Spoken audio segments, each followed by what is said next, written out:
मित्रांनो, नुकताच केंद्रीय अर्थमंत्री निर्मला सीतारामन यांनी लोकसभेत 2024-25चा अर्थसंकल्प सादर केला आहे। परंतु मित्रांनो, या अर्थसंकल्पामध्ये पीएम किसान सन्मान निधी योजनेच्या सर्व लाभार्थ्यांची निराशा झालेली आहे। मित्रांनो, गरीब, महिला, तरुण, अन्नदाता, शेतकरी या 4 गोष्टींवर लक्ष केंद्रित करून केंद्रीय अर्थमंत्री निर्मला सीतारामन यांनी गुरुवारी लोकसभेत 2024-25 या कालावधीसाठी अंतरिम अर्थसंकल्प मांडला। आगामी लोकसभा निवडणुकीपूर्वीचा आणि विद्यमान केंद्र सरकारचा हा शेवटचा अर्थसंकल्प होता। 2047 पर्यंत भारताला विकसित राष्ट्र करायचे असून हे सप्तरंगी स्वप्न साकारण्याकरिता अमृत काळातील कर्तव्य काळाला केंद्राने महत्त्व दिले आहे। अंतरिम अर्थसंकल्पात केंद्र सरकारने कोणत्याही विशेष घोषणा केलेल्या नाहीत।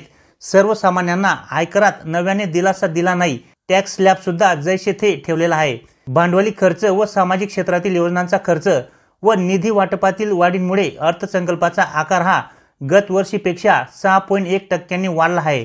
हा अर्थसंकल्प एकूण 47.66 लाख कोटींचा आहे।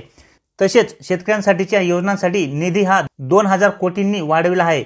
शेतकऱ्यांचे उत्पन्न वाढीसाठी पीक कापणीनंतरच्या कामात खाजगी व सरकारी गुंतवणूक वाढवण्यात येणार आहे।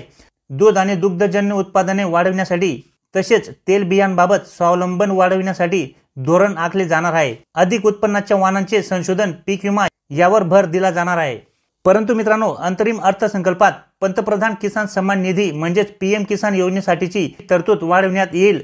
तसेच महिला शेतकऱ्यांना या योजनेतून मिळणारे अनुदान हे दुप्पट केले जाईल अशी जोरदार चर्चा सुरू होती। परंतु प्रत्यक्षात मात्र त्यावर पाणी फिरवीत पीएम किसान सन्मान निधी योजनेसाठी गेल्या वर्षी इतकीच म्हणजेच 60,000 कोटी रुपयांची तरतूद प्रस्तावित केली आहे।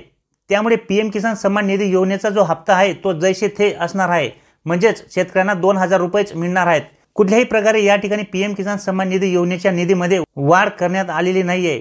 तसेच मित्रांनो, या अर्थसंकल्पात पीएम किसान योजनेच्या निधीत 6000 रुपयेवरून 9000 रुपये इतकी वाढ होणार आहे असे सुद्धा सांगण्यात येत होते। तसेच राज्यातील शेतकऱ्यांना वार्षिक 15,000 रुपये मिळतील असे सुद्धा सांगण्यात येत होते, परंतु तसे काहीही झालेले नाही। पीएम किसान योजनेच्या निधीत या बजेटमध्ये कुठल्याही प्रकारची वाढ करण्यात आलेली नाहीये। त्यामुळे आता शेतकऱ्यांना पीएम किसान सन्मान निधी योजनेचा मार्च महिन्यात जो काही 16वा हप्ता मिळणार आहे तो 3000 रुपयाचा नसून फक्त 2000 रुपयाचाच मिळणार आहे। त्यामुळे मित्रांनो, या अर्थसंकल्पामध्ये पीएम किसान सन्मान निधी योजनेच्या लाभार्थ्यांची निराशा झालेली आहे। कारण की शेतकऱ्यांना या अर्थसंकल्पापासून खूप अपेक्षा होत्या। कमीत कमी पीएम किसान सन्मान निधी योजनेच्या निधीमध्ये 1000 रुपयाची तरी वाढ होणार असे सगळ्यांना वाटत होते, परंतु शेतकऱ्यांची या बाबतीत निराशा झालेली आहे आणि पीएम किसान सन्मान निधी योजनेच्या लाभामध्ये कुठल्याही प्रकारची वाढ करण्यात आलेली नाहीये। पीएम किसान सन्मान निधी योजनेचे जे वार्षिक 6000 रुपये शेतकऱ्यांना मिळत होते त्याचप्रमाणे पुढे सुद्धा 6000 रुपये मिळणार आहेत। कुठल्याही प्रकारची यामध्ये वाढ झालेली नाहीये आणि त्यामुळे मित्रांनो, आता जो मार्च महिन्यामध्ये पीएम किसान सन्मान निधी योजनेचा 16वा हप्ता हा शेतकऱ्यांना दिला जाणार आहे तो 2000 रुपयाचाच दिला जाणार आहे।